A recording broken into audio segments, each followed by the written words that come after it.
Okay, forget what you think you know about ancient history. We're about to dive into an incredible story of civil war, a super high-stakes betrayal, and some of the most brilliant political maneuvering you'll ever find. Seriously, this isn't some dusty old record. It's a straight-up political thriller, and it all boils down to one huge question.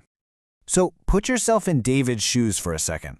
It's around 1055 BC. You're supposed to be the king, but the nation is literally tearing itself apart. How do you even begin to fix that? Well, let's get into it. All right, so let's set the scene. We're jumping right into the middle of a brutal civil war. The last king, Saul, is dead, and the kingdom has completely fractured. It's chaos. And this was not a quick little conflict. We're talking 5 long years of fighting. In Hebrew, they call this a milchama, and it's not just a battle, it's this brutal, grinding war of attrition that just dug the trenches of hate and division even deeper between the two sides. At the heart of it all were 2 dynasties, or Beit in Hebrew. You had the old guard, the house of Saul, just desperately clinging to what little power they had left. And on the other side, you had the house of David, which was just getting stronger and stronger. You could feel the tide was turning, but man, it was turning slowly. And this one line from the text, it just nails the dynamic of the whole war. See, this wasn't about one big, dramatic, winner-take-all battle. No, this was a slow burn. A slow-motion power shift where you could just see one side was on the rise and the other was inevitably going to fall. And you know, like any great drama, it all comes down to a few key people. You've got Abner, who was the absolute military backbone for Saul's side, probably the most powerful guy in that kingdom. And then you have his opposite, Joab, David's commander, who was incredibly loyal but also dangerously ruthless. And their personal beef, well, it's about to change everything. Okay, so this is where things get really interesting. Every huge political shakeup needs a spark, right? A flashpoint. And this one, well, it doesn't start with swords on a battlefield. It starts with a personal insult that just spirals into a betrayal that will change the fate of the nation. So here's what happens. Saul's heir goes up to Abner and accuses him of sleeping with one of the dead king's concubines. And you have to understand, in this culture, this was a massive deal. This wasn't just a personal scandal. This was seen as a direct move on the throne, a total power play. Abner just loses it. He is absolutely enraged. All those years of loyalty, what the text calls his chest, he feels like it's just been thrown back in his face. So he explodes with this question, and trust me, it's a lot more than just a simple denial. To really feel his anger, you have to look at the original Hebrew. The phrase is Rosh Kalev.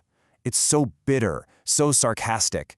He's basically saying, really? After everything I've done for you, you're going to treat me like I'm completely worthless? Like I'm nothing? And that right there, that's the moment his loyalty just snaps. And in that one moment of pure, wounded pride, the entire political landscape just flips upside down. Abner, the one guy holding the whole house of Saul together, decides that's it, I'm done. And he doesn't just walk away, he vows to take the entire kingdom with him and hand it over to David.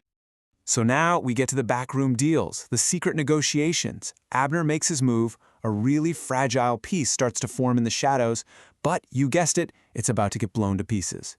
The whole deal is struck with surgical precision. First, secret messages.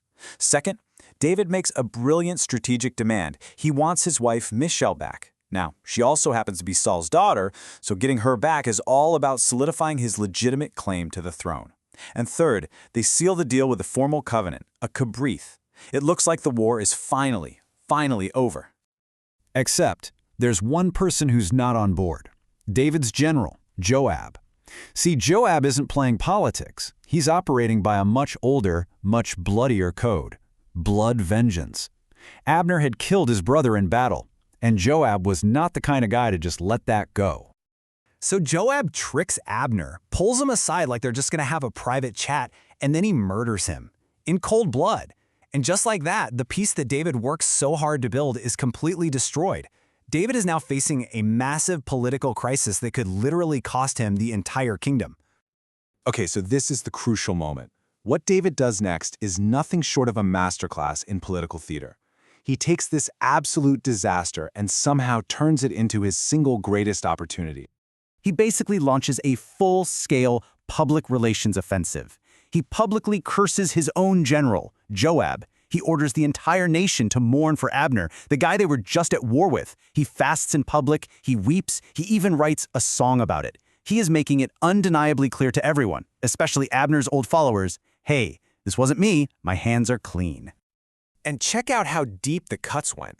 The curse he puts on Joab's family is fascinating.